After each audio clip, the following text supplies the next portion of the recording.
प्रधानमंत्री का जो ये चेहरा है, ये चेहरा झूठ बोलता है। ये कहना है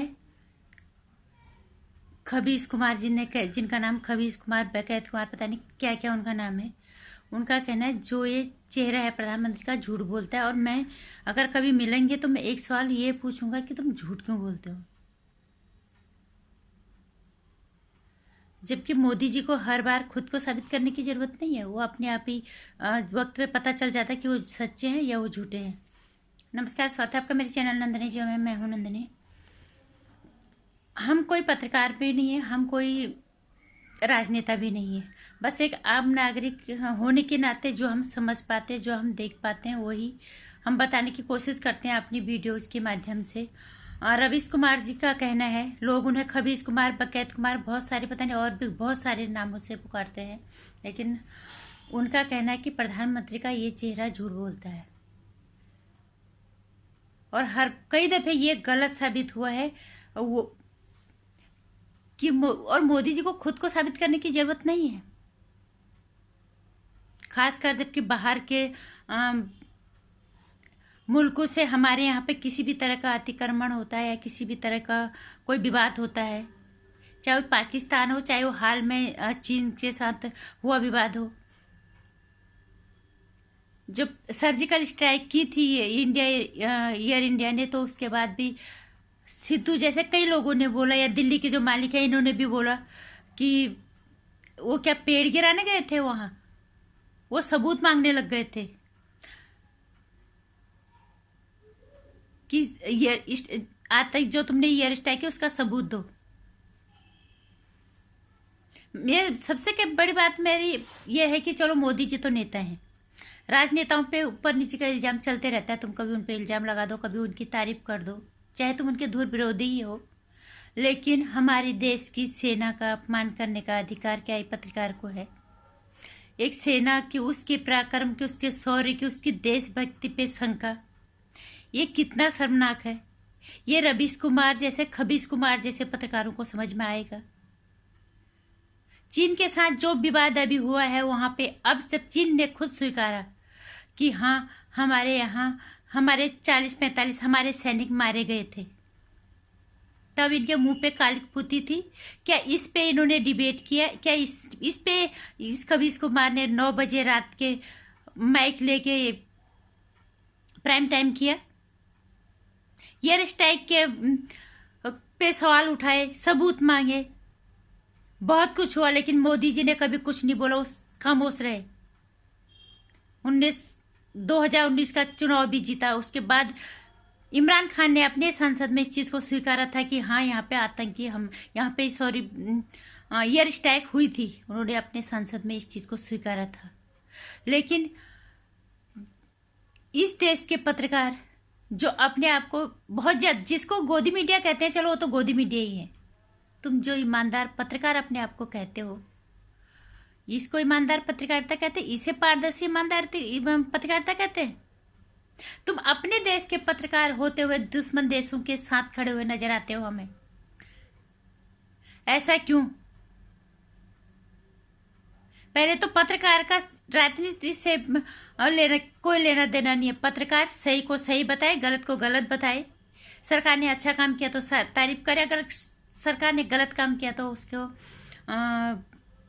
उसकी आलोचना करे। जनता की आवाज़ जनता तक पहुंचाए और जनता की आवाज़ सरकार तक पहुंचाए और जनता को जागरूक करे सरकार की मंशा के प्रति, सरकार क्या कहना चाहती है, सरकार क्या कर रही है, उनकी क्रियाकलापों से जनता को जागरूक करे।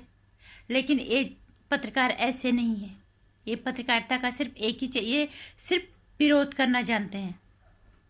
हम मानते हैं आजकल महंगाई काफ़ी बढ़ गई है, क्योंकि ये महंगाई जो है, कोरोना इसके लिए बहुत बड़ी वजह हो सकती है। लेकिन ये जो पत्रकार है अपने ही देश के राजनेताओं पे, अपने ही देश के प्रधानमंत्री के खिलाफ दुश्मनों की तरह खड़े रहते हैं, ये लगता नहीं कि ये पत्रकार है। जब इनके मुंह पे जूते पड़ते हैं, कालिक पुतते हैं, तब जाके ये होश में आते हैं। चाहे वो इमरान खान का कबूलनामा हो, चाहे वो जिनपिंग जो भी है वो चीन का प्रधानमंत्री, उनका कबूलनामा हो। इनका कहना है गोदी मीडिया। चलो तुम मोदी जी की तारीफ मत करो, तारीफ मोदी जी की तारीफ चलो गोदी मीडिया ही करती है। हमारे देश के जवानों का, जो हमारे देश की सीमाएं जिनकी वजह से सुरक्षित है, जिनकी वजह से हम अपने घरों में सुरक्षित है, जो अपनी जान हथेली में रख के 24 घंटे दिन रात हमारी सीमाओं की रक्षा किए हुए हैं, उनका अपमान करने का अधिकार किस पत्रकार को मिल गया?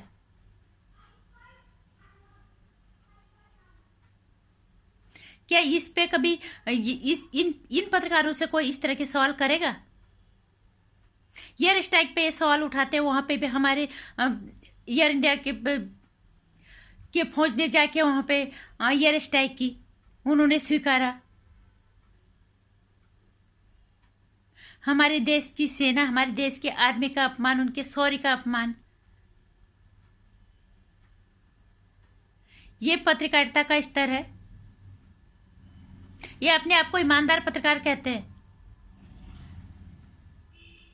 चलो मोदी जी ने नहीं पसंद है, नहीं तो मोदी जी ने क्या गलत किया? गलवान घाटी तक मोदी जी गए, जख्मी सैनिकों से जाके वो मिले।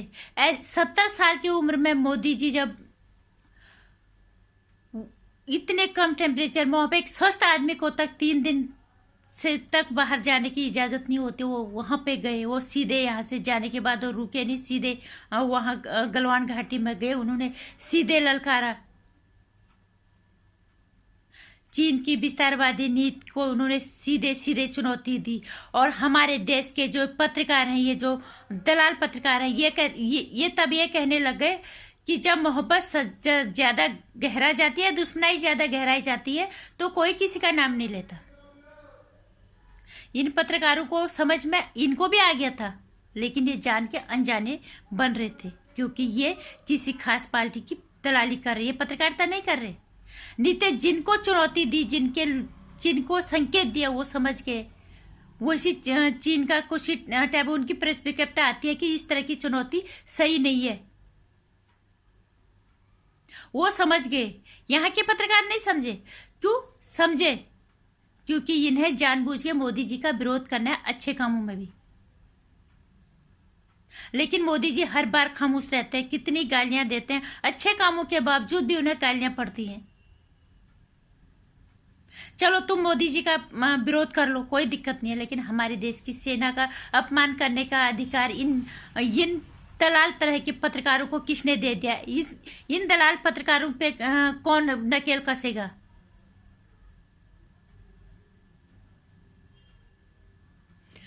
इसके लिए भी तो जनता को उठना ही पड़ेगा। राजदीप सरदेसाई को बाहर करने का उनके साथ जो भी एक्शन लिया, उनको जिनके पेट में दर्द हो रहा, वो दलाली के ही पैदाइश होती, इसलिए उन्हें दर्द हो रहा है। राजदीप सरदेसाई जैसा पत्रकार, हमारे देश के का राष्ट्रीय पर्व, इतने बड़े उत्सव, हालात इतने गंभीर थे, जबकि एक पत्रकार की जिम्मेदारी बनती है, वो एक फौजी की तरह होता है कि हालात बिगड़े ना। उस पत्रकार को ये पता होता है कि थोड़ा सा गलत खबर का मतलब क्या होता है, कितनी भगदड़ मच जाती है और कितने लोगों को की जान माल का जोखिम उसमें होता है, कि देश को कितनी बड़ी क्षति उससे पहुंचती है। एक पत्रकार जब अपनी जिम्मेदारी को नैतिक जिम्मेदारी को भूल को दलाली को अगर महत्व देने लग जाएगा, तो फिर राजदीप सरदेसाई जैसे ही पत्रकार वो होते हैं। और इनके साथ जो हुआ वो हर किसी के साथ होना चाहिए, चाहे वो कोई भी पत्रकार है। पत्रकार होने का मतलब ये नहीं कि तुम्हें आतंकी गतिविधि करने वाले देशद्रोही ताकतों के साथ खड़े होने का तुम्हें लाइसेंस मिल गया। जो पत्रकार की जिम्मेदारी है, तुम उस जिम्मेदारी का निर्वाह ढंग से करो। इस पे प्राइम टाइम तो बनता है कि चीन ने अपने सैनिकों के मारे जाने की जो खबर की पुष्टि की है, पर रवीश कुमार इस पे नहीं करेंगे। इस पे वो कोई प्राइम टाइम नहीं करेंगे। वो सिर्फ मोदी जी के अच्छे कामों में बुराइयां कैसे ढूंढी जाए, कैसे उसका पोस्टमार्टम किया जाए। मैं ये नहीं कह रही जहां पे गलत हो तुम सवाल मत उठाओ, लेकिन अच्छे कामों का समर्थन, अच्छे कामों की सराहना करना ये एक पत्रकार की जिम्मेदारी होती है।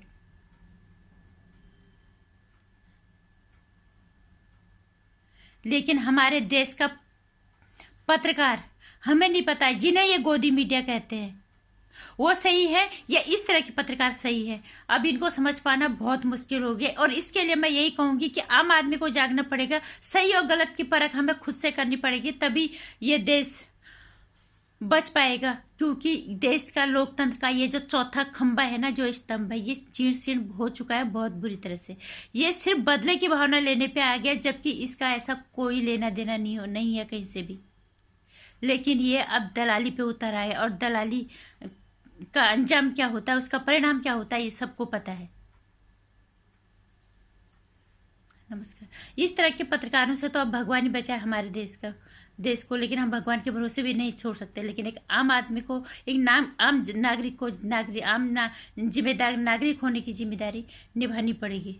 जो भी गलत होता है उसके खिलाफ आवाज जरूर उठाओ। अगर सही है तो उसका समर्थन करो, गलत है तो उसके खिलाफ पुरजोर विरोध उसका करो, ताकि वो अपनी ताकत का गलत इस्तेमाल ना करे, ताकि वो पत्रकारिता वाले लाइसेंस को गलत तरीके से इस्तेमाल ना करे, और जिससे हमारा देश जोखिम में, हमारा देश बर्बादी की तरफ बढ़े, इसकी दिशा और दशा खराब हो।